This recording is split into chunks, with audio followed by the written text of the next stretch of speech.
नमस्कार, हम इस वीडियो के अंदर डिस्कस करेंगे प्लांट सेल और एनिमल सेल में अंतर, पादप कोशिका और जंतु कोशिका में अंतर। तो देखिए, पादप कोशिका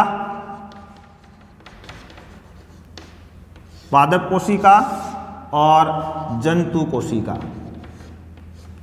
पादप कोशिका और जंतु कोशिका। पादप कोशिका प्लांट सेल, जंतु कोशिका एनिमल सेल। देखिए, सर्वप्रथम हमें इस बात की जानकारी है या हमें ये पहले पढ़ चुके हैं कि पादप कोशिका और जंतु कोशिका ये दोनों ही यूकेरियोटिक होते हैं। कॉमन बात है, प्लांट सेल हो चाहे एनिमल सेल हो, ये दोनों ही यूकेरियोटिक कोशिका की श्रेणी में आते हैं। अब पादप कोशिका की बात करते हैं तो पादप कोशिका के अंदर सबसे पहले देखो, इसमें हरित लवक पाया जाता है। पादप कोशिका में हरित लवक उपस्थित होता है, जबकि जंतु कोशिका में हरित लवक अनुपस्थित होता है या नहीं पाया जाता है। सबसे पहले ये अंतर हो जाएगा, पादप कोशिका के अंदर हरित लवक पाया जाता है, जबकि जंतु कोशिका के अंदर हरित लवक नहीं पाया जाता है। नेक्स्ट बात करते हैं सेल वॉल।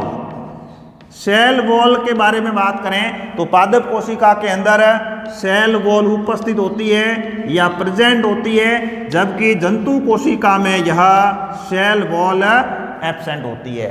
अब पादप कोशिका में सेल वॉल पाई जाती है, कोशिका भित्ति पाई जाती है, तो उसका निर्माण किससे होता है?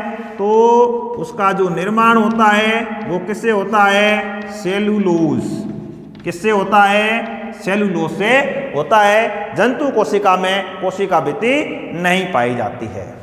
इसके अलावा यदि हम बात करें तो पादप कोशिका में जो केंद्रक होता है, यह केंद्रक परिधीय होता है, जबकि जंतु कोशिका में जो केंद्रक होता है, केंद्रक केंद्र में स्थित होता है।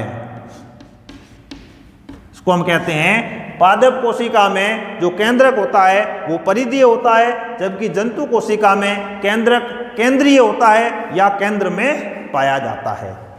अब यहाँ पर जो केंद्रक है ये परिधीय क्यों होता है? तो परिधीय होने का कारण है कि पादप कोशिका में रिक्तिका बहुत बड़ी पाई जाती है। रिक्तिका बड़ी पाई जाती है।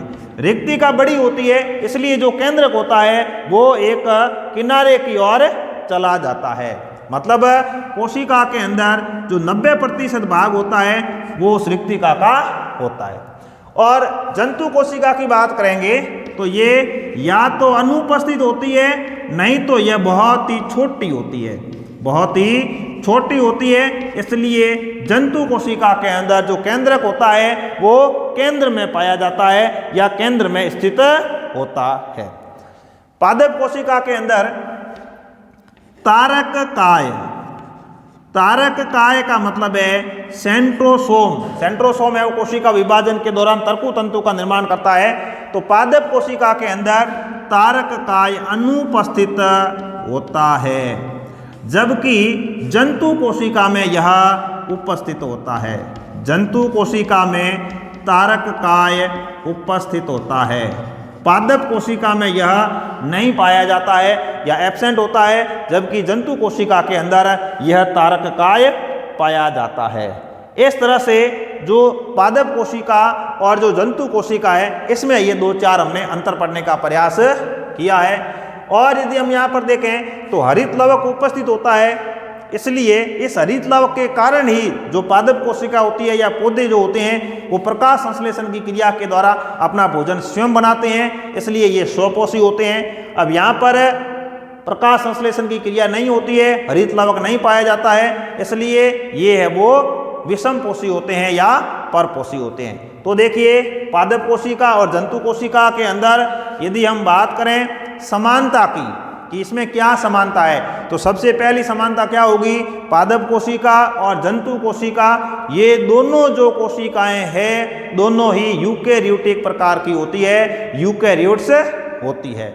इसके अलावा यदि हम पादप और जंतु कोशिका की बात करते हैं तो दोनों कोशिकाओं के अंदर कोशिका झिल्ली पाई जाती है, जिसको प्लाज्मा झिल्ली कहा जाता है। यह दोनों में पाई जाती है, जबकि जो कोशिका भित्ति होती है यह पादप कोशिका के अंदर कोशिका झिल्ली से बाहर एक मृत झिल्ली पाई जाती है, जिसको कोशिका भित्ति कहा जाता है। यह केवल पादपों में पाई जाती है। तो जंतुओं में कोशिका भित्ति नहीं पाई जाती है, लेकिन कोशिका झिल्ली या प्लाज्मा झिल्ली पाई जाती है।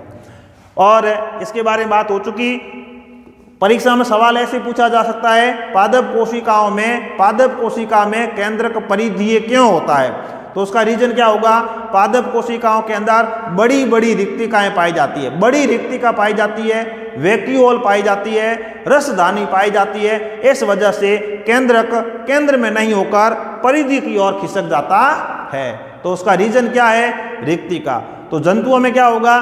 जंतुओं में या तो रिक्तिका नहीं पाई जाती है, और यदि पाई जाती है तो वो बहुत ही छोटी होती है। तो इस तरह से ये केंद्रक परिधि होने का रीजन भी यहाँ आ जाता है। अब यहाँ पर तारक काय, पादपों के अंदर तारक काय अनुपस्थित होता है, जबकि जंतु कोशिकाओं के अंदर तारक काय पाया जाता है।